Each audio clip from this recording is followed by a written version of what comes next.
The date was May 23, 1944. The place was a sun-scorched vineyard in Italy, near the town of Cisterna. To the German soldiers peering through their machine gun sights, the American lines were silent. They thought they had the upper hand. They thought the Americans were pinned down, frightened, and broken. But lying face down in the dirt, pretending to be dead, was Second Lieutenant Ernest Dervishian. He wasn't panicked. He was waiting. And in the next 25 minutes, this single man would do the impossible. He wouldn't just survive. He would rewrite the history of the Battle of Anzio.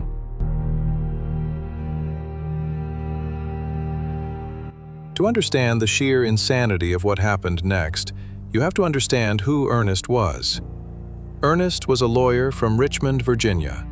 Before the war, his battles were fought with fountain pens and legal briefs. He was a man of logic, a man of rules, a man who respected order. But war is chaos.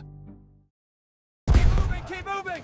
And when the 34th Infantry Division got stuck in that vineyard, order had collapsed. His platoon was separated. His men were taking fire from 3 directions. The lawyer had a choice: stay low and pray for support, or take the law into his own hands. Ernest checked his M1 carbine. He looked at the German machine gun nest ahead. It was dug in deep. Without a word, he rose from the dirt. He didn't scream. He didn't charge blindly. He advanced on the first foxhole. The Germans were so surprised to see a lone American walking toward them that they hesitated. That hesitation cost them. Ernest fired. His shots were precise. Moments later, 10 German soldiers had their hands in the air. Most men would have stopped there. Taking 10 prisoners alive is a feat in itself. But Ernest Dervishian was just getting started. While his men secured the prisoners, Ernest saw flashes from a second position. Another machine gun nest, ripping through the vines. He realized his carbine wasn't enough. He needed more firepower. He looked at the German foxhole he had just cleared.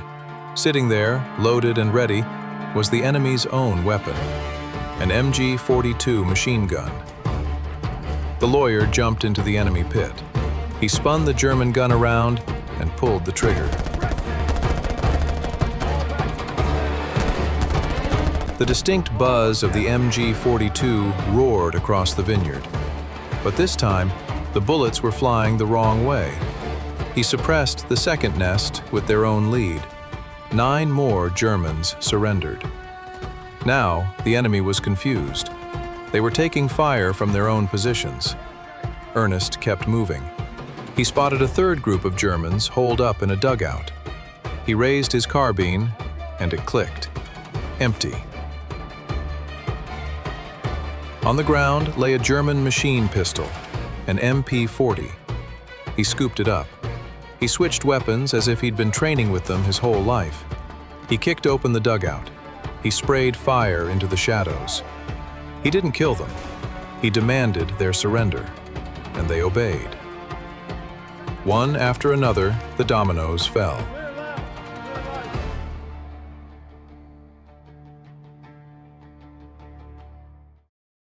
By the time the shooting stopped, the sun was still high over the vineyard. The smoke cleared. Ernest Dervishian stood amidst a crowd of gray uniforms. He hadn't called in an airstrike. He hadn't used a tank.